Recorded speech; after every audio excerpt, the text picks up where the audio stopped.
हमसे अच्छा देश में है कोई दूसरा नेता नहीं। बात बिल्कुल साफ है, वोटर मगर समझा नहीं। झूठे वादों पर ही जब बनती यहाँ सरकार है, इसलिए होता कभी वादा कोई पूरा नहीं। बुरे काम का बुरा नतीजा ना मानो तो कर देखो, जिसने किया है उसने पाया, जाकर उसका घर देखो।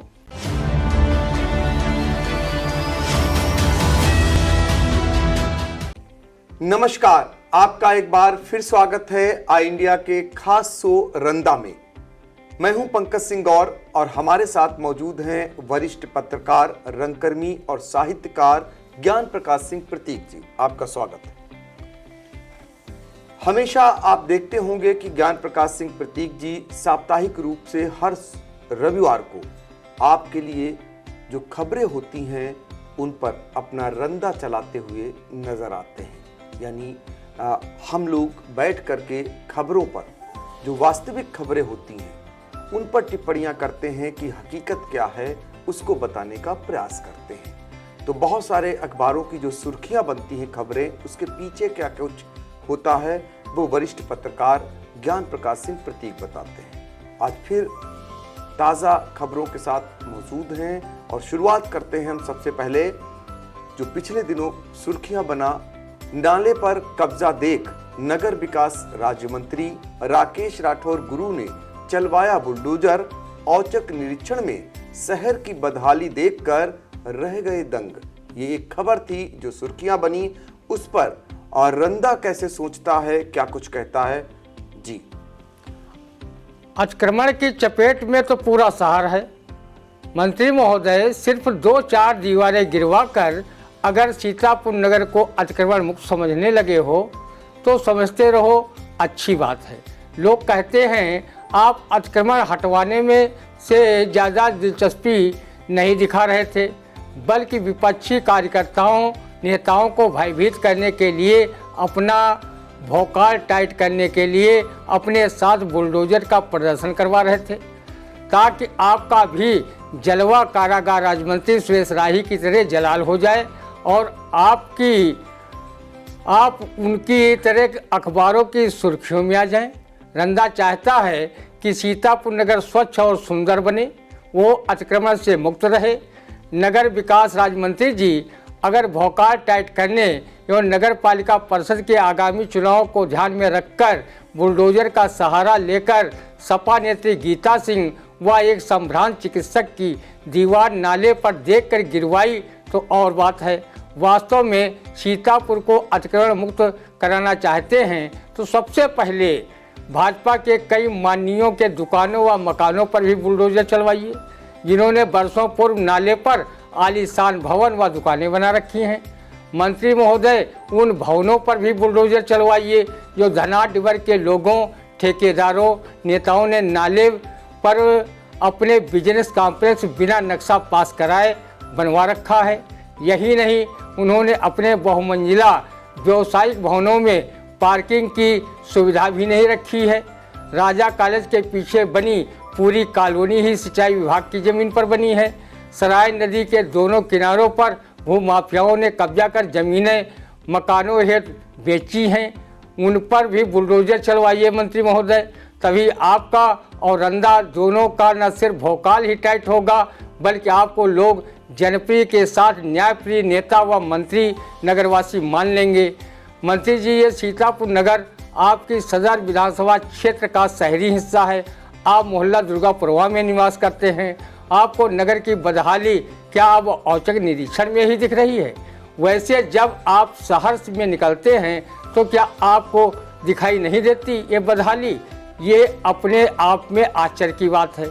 विधानसभा चुनाव में मंत्री जी आप नगर के मोहल्ले मोहल्ले, दरवाजे दरवाजे पर वोट मांगने गए थे, तब आपको नगर की बदहाली का दीदार नहीं हुआ था जो आप मंत्री बनने के बाद औचक निरीक्षण में नज़र आपको आ रही है। आपके आदेश के बावजूद ना तो नगर प्रशासन अतिक्रमण हटवाने में कोई विशेष दिलचस्पी दिखा रहा है और ना ही अभी तक नगर में 2 डेयरी ही हटाई जा सकी हैं।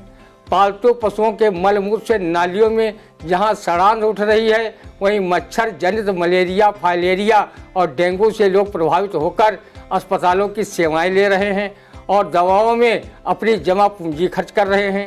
सीतापुर नगर में बरसों से नालों की सफाई नहीं हुई है, सीवर समस्या बनी हुई है। सराज में गिरने वालों में जल शुद्धिकरण वाले कोई भी उपकरण व मशीनें नालों में नहीं लगाई गई हैं। मंत्री जी जिस दिन सीतापुर नगर साफ सुथरा अतिक्रमण मुक्त दिखाई देगा, उसी दिन रंदा आपकी जमकर प्रशंसा करेगा, आपको दम का जहूरा और दूसरे नेताओं को घास का कूड़ा मानेगा। रंदा अगर आपकी तरह नेता मंत्री होता तो शहर के नामचीन शायर महफूज रहमानी अपनी इस शेर की दौलत रंदा पर ही लुटा बैठते। हमसे अच्छा देश में है कोई दूसरा नेता नहीं, बात बिल्कुल साफ है, वोटर मगर समझा नहीं। झूठे वादों पर ही जब बनती यहाँ सरकार है, इसलिए होता कभी वादा कोई पूरा नहीं। बिल्कुल सही फरमाया आपने। अब बढ़ते हैं अगली खबर की ओर। सिधौली कोतवाली क्षेत्र में चिलम पीते होमगार्ड धीरेन्द्र पांडे का वीडियो वायरल, किया गया निलंबित। ये एक खबर है और इस खबर पे रंदा की टिप्पणी क्या है? कहो चिलम पीते ही होमगार्ड धीरेन्द्र पांडे का वीडियो वायरल हो गया। फिल्म के साथ ये कहते हुए वीडियो वायरल नहीं हुआ, नहीं तो निलंबन की जगह बर्खास्तगी का तोहफा पा जाते। कहो उन्होंने गांजा भांग की चिलम पीते वक्त जैसे तमाम गंजेड़ी गांजा की दम मारते वक्त कहते हैं, गांजा भांग एक हवा है जो पीने की दवा है, गांजा भांग है जहाँ तंदुरुस्ती है वहाँ। कहो चिलम पीने के साथ उसने भगवान शंकर को याद कर ये नहीं कहा, नहीं तो वो निलंबन करने वाले अधिकारी को उल्टे उसको खुशामद करनी पड़ती और निलंबन भी वापस लेना पड़ता। बम बम भोले शंकर, कांटा लगे न कंकर, दयालु मुझ पे दया कर, खाली दुश्मन को तंग कर। चिलम पीते वक्त रंदा के प्रस्तोता ज्ञान प्रकाश सिंह प्रतीक की ये व्यंग कुंडलियाँ पढ़ लेते तो शायद गांजा की चिलम को हाथ न लगाते और ना ही निलंबित होने का दंड झेलते। गांजा जब गांजा रहे तब खुशी गंजेड़ी जुआन, चिलम पर चिलमें कट रही, ना हटे चिलम से ध्यान, ना हटे चिलम से ध्यान, खो खो खो चिल्लावें, कफी गिरे और दमा जोर, खांसी खांसी रह जावें। चिल्लाइंद उठ रही चौतरफ, छोड़ के निज काजा, सकल देखने लायक उनकी जो नित पीते गांजा। बिल्कुल, तो ये आईना है रंदा का उनके लिए जो चिलम पीते हैं। अब हम बढ़ेंगे अगली खबर की ओर। धरना प्रदर्शन में हिस्सेदारी से पहले ही नजरबंद कर दिए गए सपा के पूर्व विधायक राधेश्याम जायसवाल, अनूप गुप्ता, पूर्व मंत्री रामपाल राजवंशी 16 घंटे नजरबंद रहे।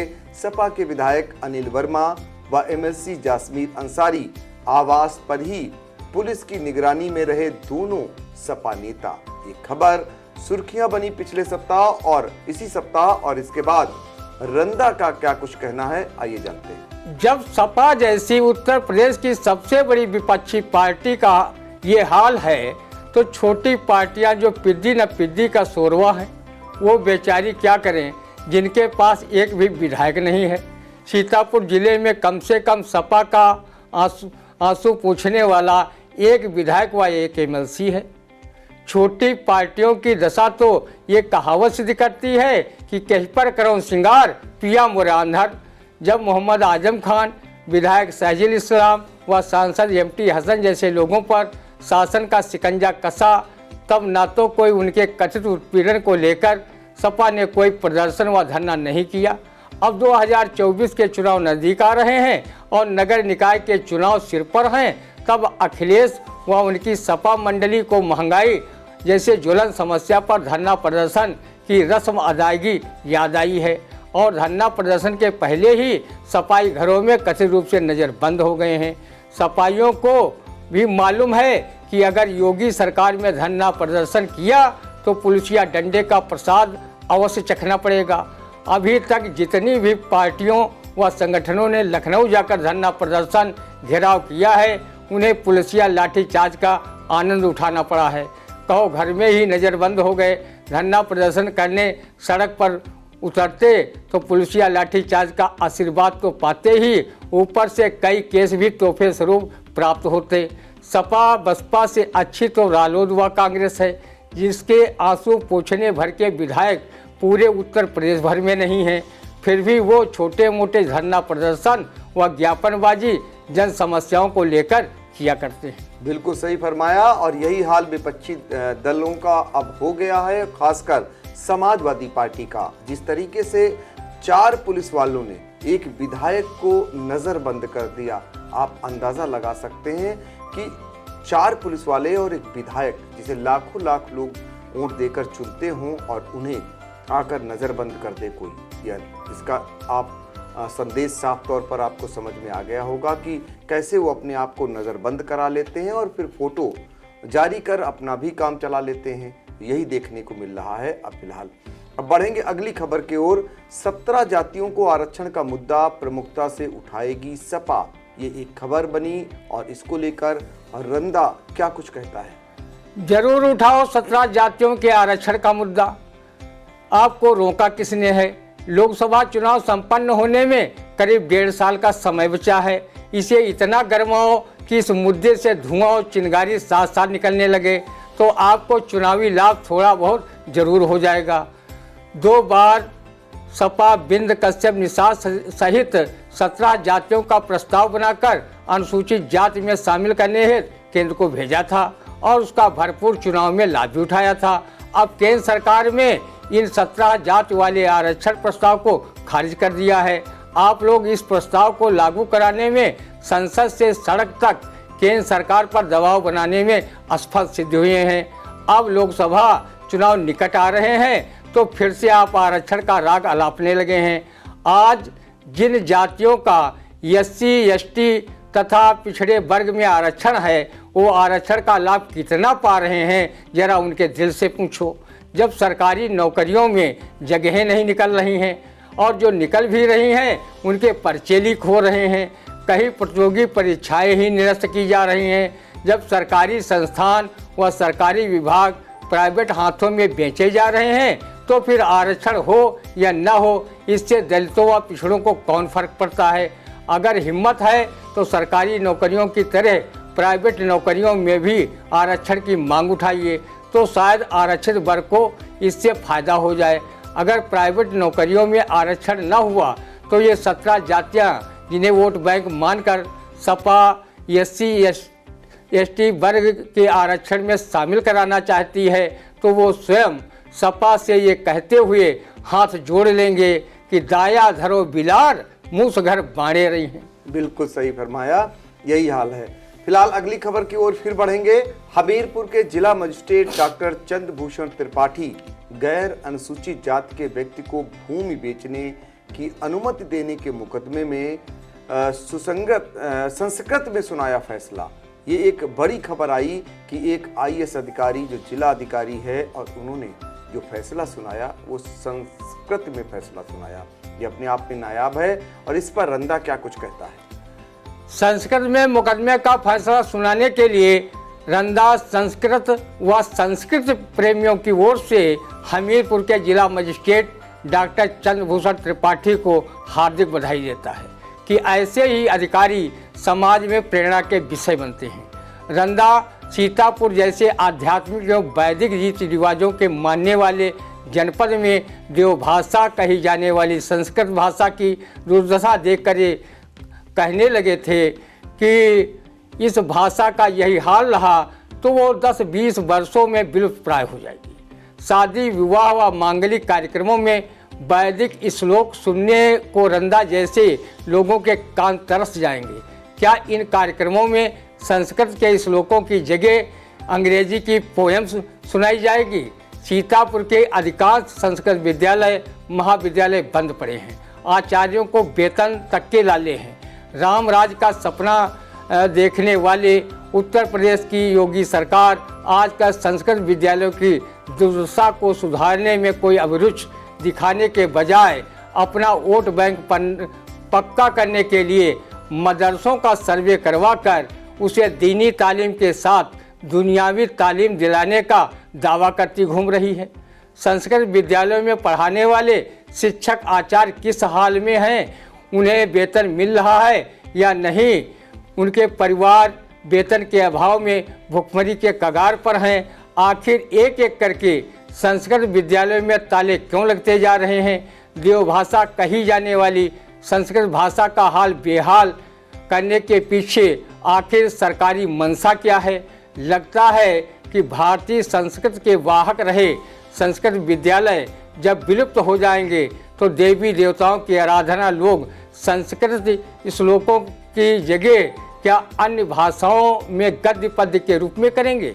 संस्कृत भाषा की व्याकरण दुनिया की हर भाषा से उन्नत व ठीक है।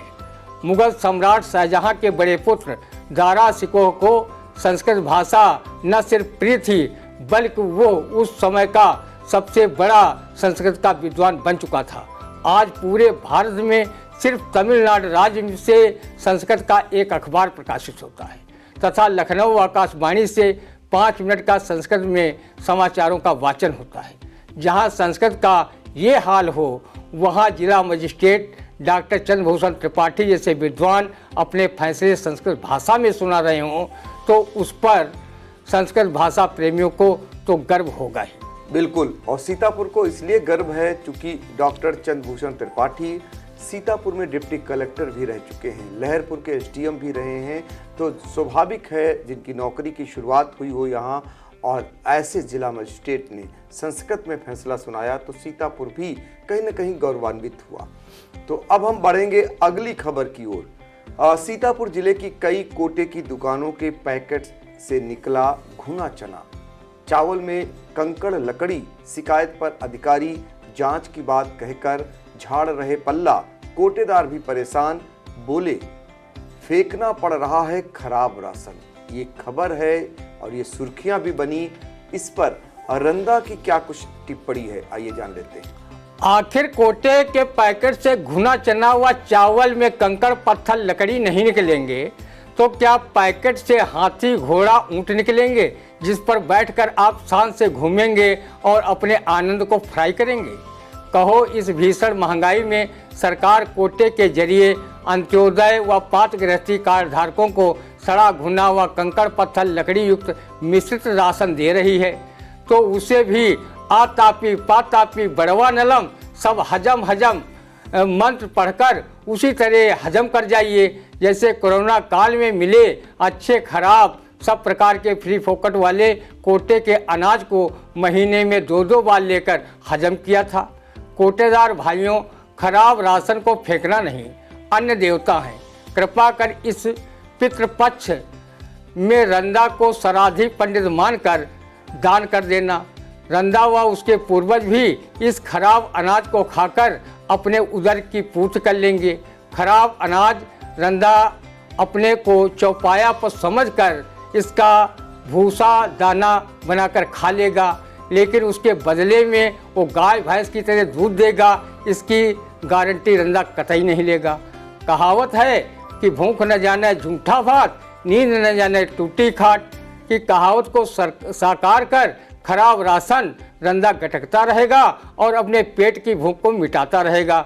रही बात जिम्मेदार अधिकारियों के पल्ला झाड़ने की तो उनके लिए रंदा बस इतना कह सकता है कि वो अपनी जिम्मेदारी ही निभाते होते तो रंदा सरीखे लोगों को खराब व सड़ा राशन खाने पर मजबूर नहीं होना पड़ता। बिल्कुल बिल्कुल सटीक टिप्पणी है। अब आगे बढ़ेंगे अगली खबर की ओर। पीएम नरेंद्र मोदी ने गुजरात के सूरत में कहा कि भारत दुनिया की 5वीं सबसे बड़ी अर्थव्यवस्था बनना साधारण नहीं, गर्व की बात है। ये खबर बनी और सुर्खियां रही। इस खबर को लेकर के रंदा क्या कुछ कहता है, आइए जान लेते हैं।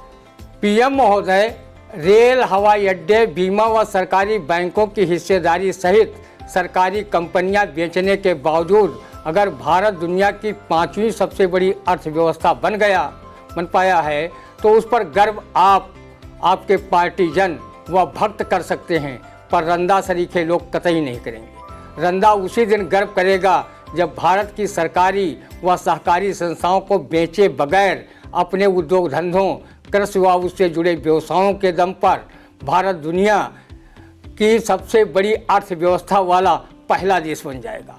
वो दिन रंदा न सिर्फ गर्व की अनुभूति करेगा बल्कि मोदी सरकार की प्रशंसा के पुल भी बांधेगा। गुजरात हिमाचल प्रदेश में चुनाव जीतने के लिए इस उपलब्धि का बखान पीएम महोदय अवश्य करें ताकि महंगाई और बेरोजगारी का रोना रो रहे लोगों के दिलों में थोड़ा मरहम का काम करे।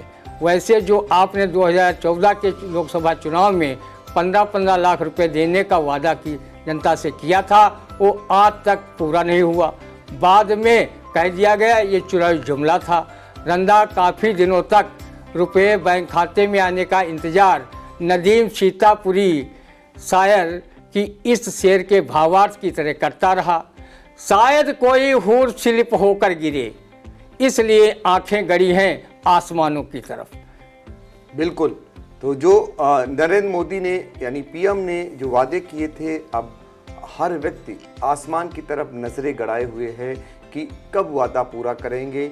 जितने भी वादे किए थे उसका अब जनता इंतजार कर रही है, क्योंकि सभी जानते हैं कि वादे कितने पूरे हुए हैं। अब हम बढ़ेंगे अगली खबर की ओर। फिरोजाबाद में छापे जा रहे थे जाली नोट, 3 अभियुक्त दबोचे।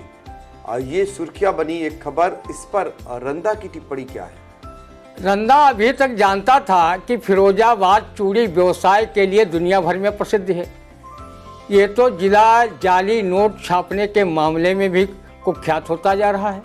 नोटबंदी लागू करते समय कहा गया था कि नोटबंदी करने से जाली नोटों पर अंकुश लगेगा तथा आतंकवादियों की रीढ़ टूट जाएगी। लेकिन नोटबंदी के बाद आई नई करेंसी में भी नकली नोट छापने वाले गिरोह सक्रिय हो गए।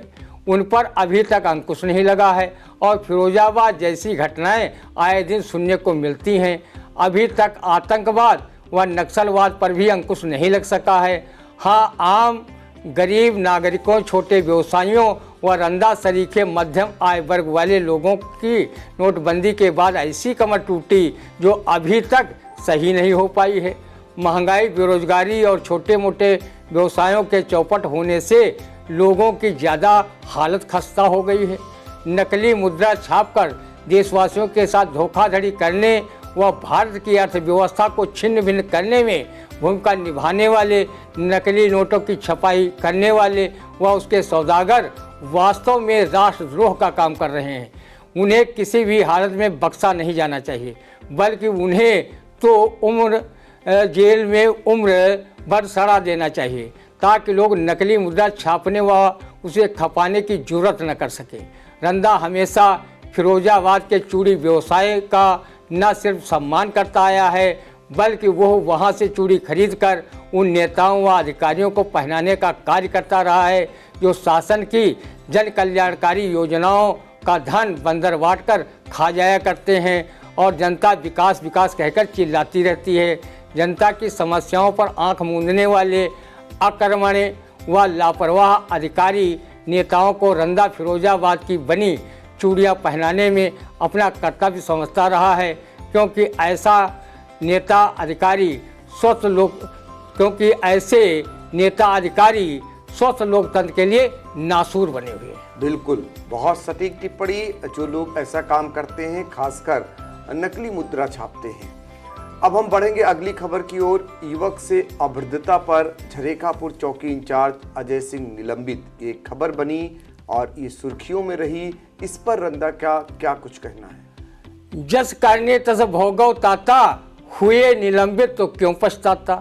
रंदा ने घटना की कई दिन पूर्व पुलिस अधिकारियों को जनता के प्रति चौकी इंचार्ज झरेखापुर अजय सिंह की खराब कार्यशैली को लेकर आगाह किया था। अगर वो पहले ही लाइन हाजिरा निलंबित कर दिए गए होते तो चौकी झरेखापुर में अपनी शिकायत लेकर गया युवक दरोगा अजय सिंह द्वारा अपनाई गई अभद्र भाषा व गलत व्यवहार का शिकार न हुआ होता। रंदा को पता चला है कि दरोगा अजय सिंह के निलंबित होने पर वो दलाल टाइप के लोग काफ़ी दुखी हैं जो दरोगा को माल पैदा करवाकर कथित बहती गंगा में अपने हाथ धोने का काम कर रहे थे। दरोगा अजय सिंह के निलंबित होने पर क्षेत्र के सभ्य नागरिक काफ़ी खुश हैं और इस कार्रवाई के लिए एसपी घुले सुशील चंद्र भान का आभार व्यक्त कर रहे हैं।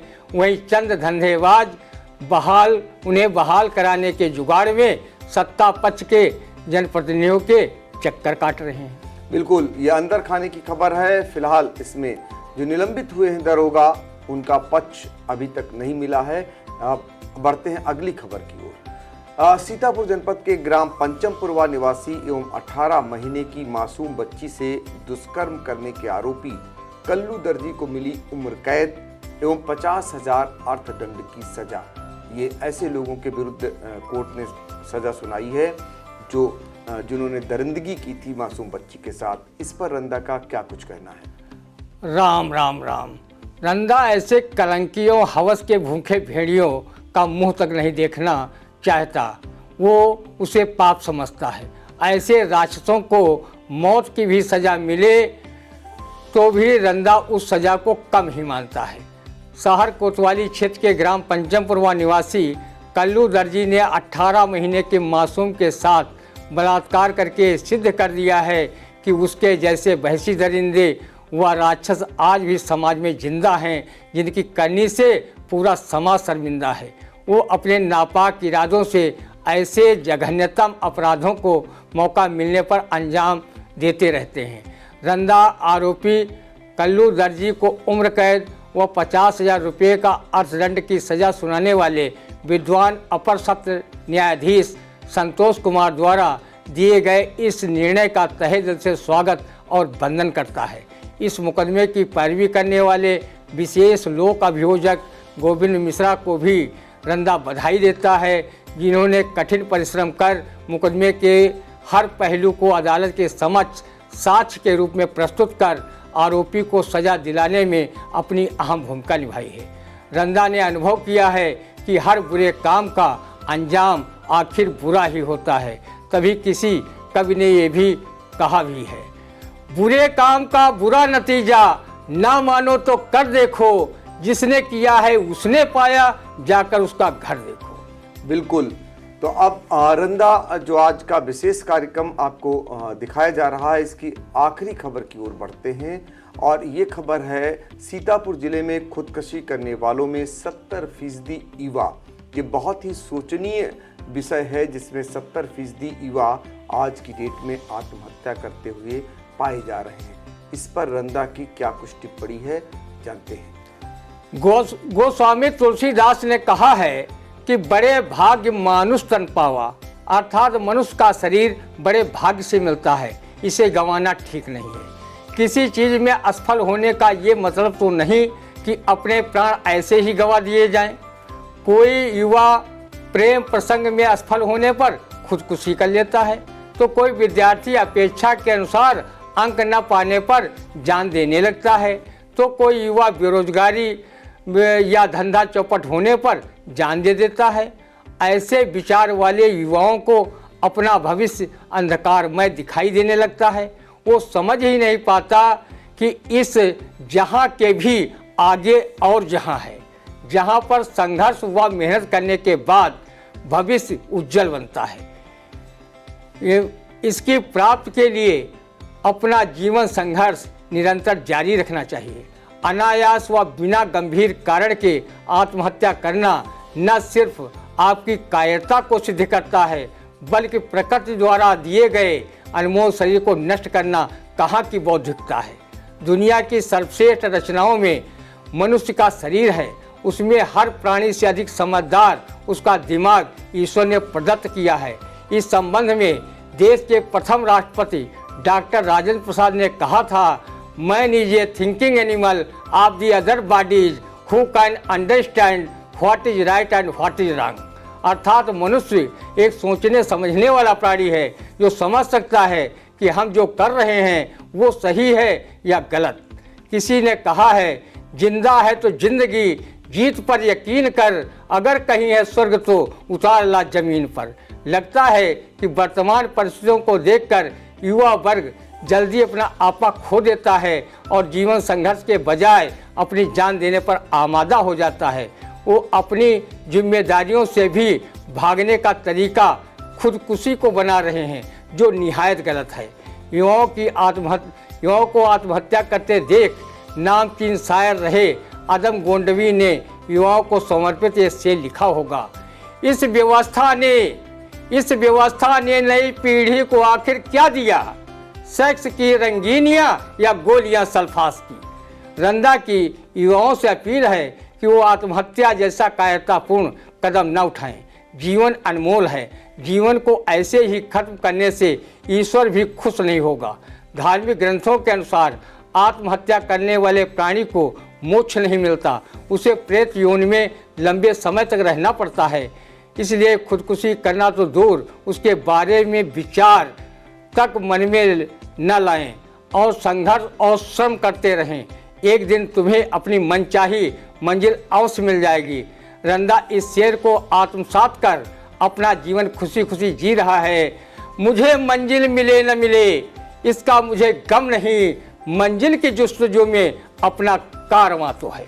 बिल्कुल, तो रंदा की ये सीख है उन युवाओं के लिए जो ऐसा सोचते हैं या ऐसा कदम उठाते हैं। फिलहाल रंदा ने उन लोगों को आईना दिखाने का काम भी किया है और हम फिर अगले रविवार को मिलेंगे अगली नई खबरों के साथ। तब तक मुझे दीजिए इजाजत। नमस्कार।